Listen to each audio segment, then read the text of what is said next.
This morning, President Trump continued his attacks on Harvard University. His latest threat, the president posting on Truth Social that he may take, quote, $3 billion of grant money away from very anti-Semitic Harvard and giving it to trade schools all across the land. In another post, the president slammed the university for not handing over a list of foreign students that he demanded last week, posting, quote, Harvard is very slow in the presentation of these documents, and probably for good reason, but have no fear, the government will, in the end, win. Now, this comes after Harvard sued the Trump administration over the Department of Homeland Security that tried to revoke its ability to enroll international students. A federal judge has temporarily halted that ban. Here to discuss this and more is our panel. Thank you both for being here. Schumacher, I want to start with you. In light of the escalating attacks on Harvard, I want to play something from Federal Reserve Chair Jerome Powell. He said it at Princeton University yesterday. Our great universities are the envy of the world and a crucial national asset. Look around you, and I urge you to take none of this for granted. When you look back in 50 years, you will want to know that you've done whatever it takes to preserve and strengthen our democracy and bring us ever closer to the founders' timeless ideals.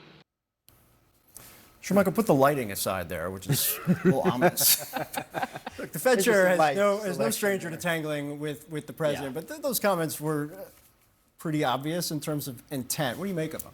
I mean, I agree that institutions like Harvard are certainly a beacon of what America has to offer. I'm not necessarily against having some foreign students attend the university. I'm concerned about the number of Chinese students. I don't want to educate our adversary. That's a separate conversation. However, taking $3 billion away and appropriating that money for trade, that would absolutely benefit way more Americans than the number of Americans who attend Ivy League institutions such as Harvard. And I would say the president's overall argument in general, you think about this from this perspective. Harvard lets in, I believe, 27% of its total population as foreign students, about 1 in 4.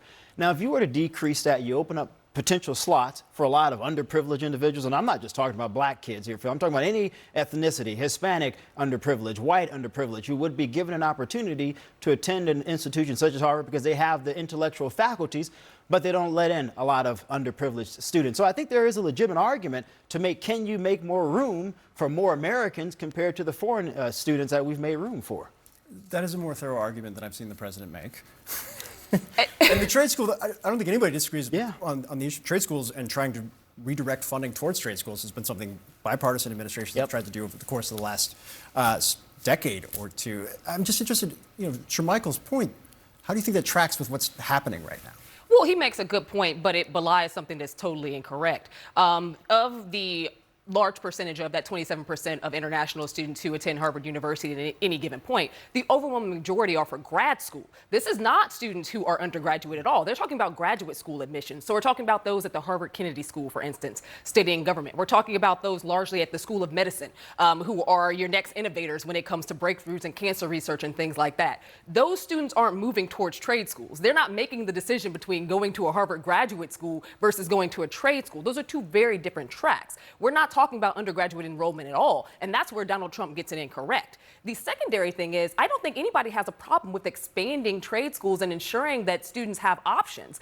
There is a pathway, and there should be a pathway, regardless of whether you choose the 4-year track, the 2-year track, or a certification track. I worked at City College of Chicago for a while. I believe heavily in trade schools, apprenticeships, and the necessary means of getting students into in-demand careers that do not require 4-year college degrees or the debt that comes along with them. But I think that those are two very different arguments to be made, because again, that 27%, we're talking about graduate students. These are students who've already received an undergraduate education. Many, for those international students, actually receive that undergrad education from schools abroad, from their home nations. In the same way that American students will go to the London School of Economics or go to the University of Cambridge or any place else. Largely, that's for graduate education and the process of, employment post-grad for them. That is not the same as undergraduate students, which Harvard still has a high percentage of American students who attend their undergraduate university. I love Amisha, and Amisha and I, Phil, have had these conversations for years and years and years about education, because this is something that she specializes in. She loves it. She has a huge passion in it. The dichotomy here, though, I think, Amisha, is fascinating.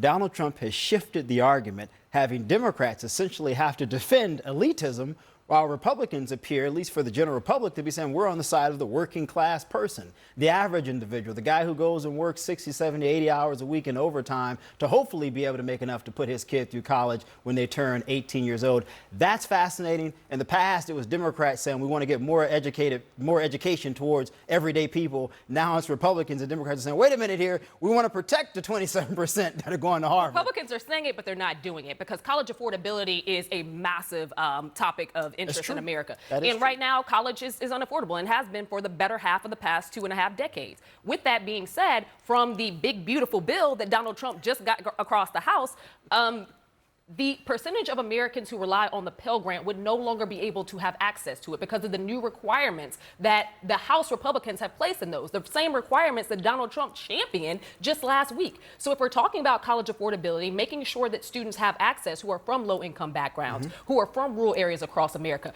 who deserve the right to be able to attend an institution of their choice, be it whether that is a community college or a four-year university, Republicans are chopping them off at the knees when it comes to the opportunity. I would agree with you about focusing on Pell Grants. We certainly want to make sure accessibility and affordability is there. I would argue, though, that the problem with cost isn't necessarily relegated to grants from the government. You know this better than I do. You've educated me on this. I think we need to completely restructure how colleges constantly raise tuition every 4 years, ballooning it to a way where the average person can't afford it in general. That's a bipartisan issue. We give them billions of dollars, which is ridiculous. We do grants, which we're probably not going to be doing much grants anymore to Harvard. I'm not going to have a problem with foreign students. But it shouldn't be 31%. It's too much because we have Americans that want to go there and to other places, and they can't go there because you have 31% foreign. Now, no foreign government contributes money to Harvard. We do. Well, as a matter of fact, Harvard received more than $151 million in contributions from foreign governments between January 20th and October 2024. And its international students make up 27% of the student body, not 31%, as President Trump repeatedly says. Small details that, well, they may matter as the feud between the president and the Ivy League continues to escalate. In a Truth Social post this morning, Trump announced he is after a list of all foreign students enrolled at the university. My panel is back. So where does this feud end? In courts. Yeah. And already Trump has been stopped by one federal judge in trying to prevent international students from going to Harvard, but they're going to keep fighting it. And there are a whole host of other actions they're taking against Harvard, too. Yeah, it's in some ways it's good that they're going after Harvard because Harvard's got, Harvard is kind of like a private equity fund that teaches kids on the side. So it's got the resources to be able to deal with this. And I think Trump is directionally right about some of his criticisms of Harvard and in higher ed in general. The reliance on foreign students isn't just, it's problematic for a bunch of different reasons. In part, like they get to play diversity games where they will take rich kids from Africa and Asia and count them towards their DEI numbers and all these kinds of things. That's all fine. The problem is the method by which he is doing this is just so, it's not using a scalpel or even a hatchet. It's using hand grenades, and it's a mess. You could say the same thing with DOGE. You could say the same thing with tariffs. You could say the same thing. Everything he may, this has been, and this is a warning to my Democratic friends here, which is, they think that the public's frustration with Trump and unhappiness, it's not about his goals. It's about his execution of the goals. It's competency, and he's going about this. But, this is one of those cases where he probably will lose in the courts, but it's politically a winner, right? There is no downside for him attacking Harvard. You agree? No downside politically?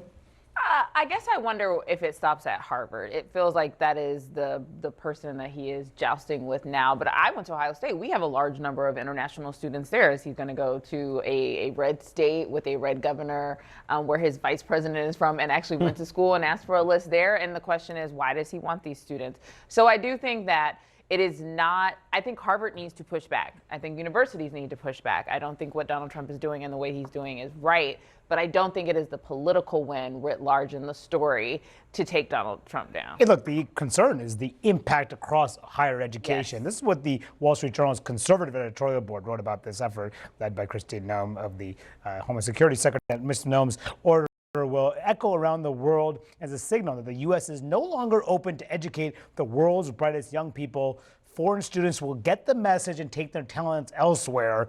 They go on to say this is the opposite of making America great.